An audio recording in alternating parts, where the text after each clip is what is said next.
Shalom Bapak Ibu Saudara. Pergi jalan ke Brastagi. Kembali lagi bersama kita di sarapan pagi, makanan yang sesungguhnya bagi hati. Ya. Saat pertama kali saya pantun ini betul.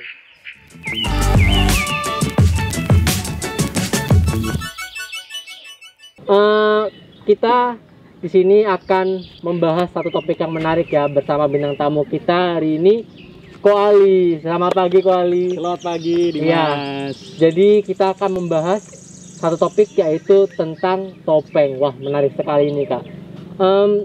Kira-kira menurut Ko Ali ini apa sih sebenarnya definisi dari topeng ini? Topeng itu kan sesuatu yang dipakai di luar untuk menutupi apa yang di dalam. Iya. Ya kan.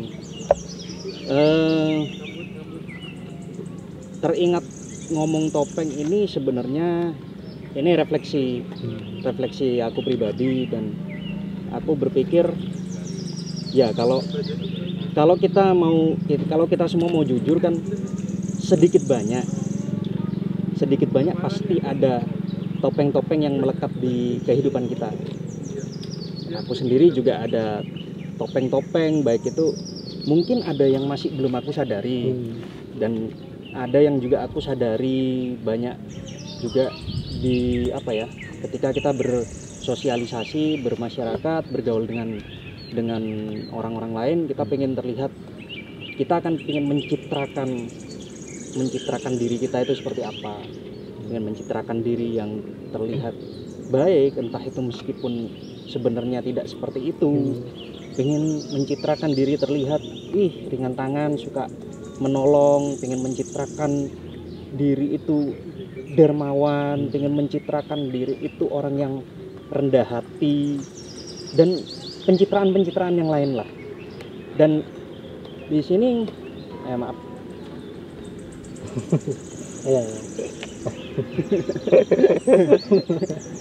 ada apa ya, binatang kayaknya. Iya.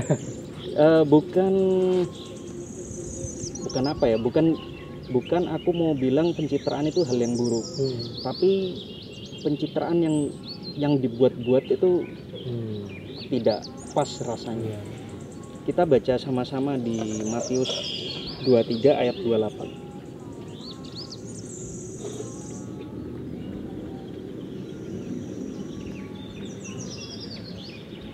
Ini Yesus berkata kepada orang-orang.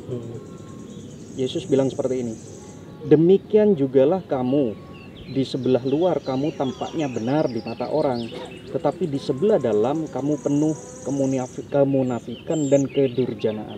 Suatu kalimat yang yang menohok gitu. Iya. Suatu kalimat yang jelek. Dan di perikop ini, di pasal ini yang memberkati aku ketika baca ini, Tuhan Yesus itu kalau dia ngomong, kalau dia khotbah, kalau dia menasehati orang, apa adanya. Jadi kayak gini kan dia seperti, kamu itu loh banyak topengnya, di luar kayak gini, di dalam dia ngomong apa adanya, tapi bukan bermaksud untuk menjatuhkan atau menghina, tapi ayo sadaro. Dia ingin menyadarkan banyak orang, termasuk saya juga. Ketika saya merenung, saya berpikir, ya ada juga sifat-sifat, ada juga topeng-topeng, pencitraan-pencitraan yang aku pasang, dan aku juga mau belajar untuk melepas topeng-topeng itu, sehingga aku bisa menjadi diriku apa adanya. Dan ketika aku merenung, kalau aku mau jujur, aku mau terbuka di hadapan Tuhan, dan juga di hadapan orang lain, orang-orang yang bisa aku percaya, mungkin curhat sama istri, sama teman yang bisa dipercaya. Kita kan butuh juga tempat untuk cerita apa yang jadi kelemahan kita, permasalahan kita di situ. Kalau kita mau menilai diri kita sendiri, kalau kita terbuka, membiarkan diri kita terbuka untuk dinilai oleh diri kita sendiri ataupun orang lain, ada kesempatan yang baik untuk kita bisa bertumbuh. Ketika kita merasa kita sedang baik-baik saja, ketika kita merasa kita, ya ini aku aslinya sebenarnya begini, kita di situ sebenarnya membiarkan diri kita untuk stop, nggak ada pertumbuhan lebih baik, nggak ada pertumbuhan lebih lagi untuk aku pengen lebih baik dari diriku yang kemarin. Seperti itu sih yang perenungan yang aku dapatkan. Jadi dengan kita membuka diri kita, terbuka di hadapan Tuhan, di hadapan sesama yang bisa kita percaya, di situ kita juga belajar lebih memperbaiki kualitas kerohanian kita. Ya, penting banget sih ini. Karena kalau yang aku tangkap juga dari Ko Ali, ini untuk kita benar-benar bisa introspeksi diri, kita perlu komunitas nggak sih, Kak? Perlu. Nah, dan terlebih pentingnya dengan siapa kita menjadikan introspeksi itu benar-benar penting gitu. Iya. Bisa dari Tuhan melalui perenungan setiap hari, bisa dari komunitas yang membangun. Nah itu. Jadi menurut Ko Ali mungkin apakah ada kaitannya ini dengan komunitas gitu, Kak? Bagaimana kita? Ada juga, dan tentu saja kalau kita kita susah untuk bercerita kalau kita tidak merasa percaya dengan orang tersebut, kan ada kekhawatiran, ada ketakutan. Wih, nanti kalau dibocorkan ke orang lain gimana? Iya. Bisa tercemar namaku ini, citra diriku bisa rusak. Tentu saja ada hal-hal yang seperti itu, tapi ketika kita sudah berani ambil langkah, kita sudah menemukan orang yang bisa kita percaya untuk tempat kita bercerita, di situ kita bisa bertumbuh lebih lagi. Malah kalau kita merasa diri kita baik-baik saja, itu yang aku rasa berbahaya juga. Iya. Padahal sebenarnya diri kita tidak sedang baik-baik saja. Meskipun di luar terlihat seperti orang baik, terlihat seperti orang yang dermawan, terlihat seperti orang yang rendah hati, murah hati, kita nggak tahu di dalam kita sebenarnya seperti apa. Apakah sudah cocok dengan yang kita citrakan atau itu hanya pencitraan belaka. Dan aku dulu aku orang yang sangat sungkanan. Aku sangat sungkan, jadi aku takut seandainya ada orang mau pinjam sesuatu ke aku mau menolak, atau ada orang minta tolong ke aku mau menolak, itu aku rasa sangat sungkan sekali.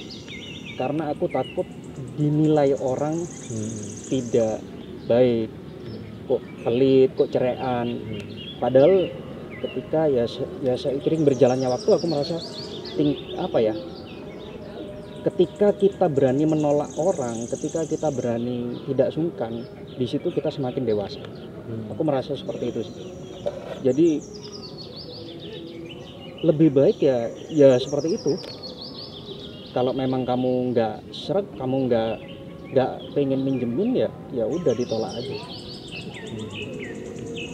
Ya Kak, ini aku jadi keinget sih tentang yang kalau jika Tuhan Yesus itu mengatakan, jika kamu katakan ya, jawab ya gitu. Ya. Nah, aku lupa sih ayatnya di mana, tapi itu aku merasa bahwa Tuhan Yesus juga mengatakan seperti itu. Maksudnya jangan sampai karena kamu itu istilah tuntutan kamu harus berbuat baik terus, jadinya kamu kayak merasa terpaksa, dan itu juga nggak baik dalam hati kita juga sih.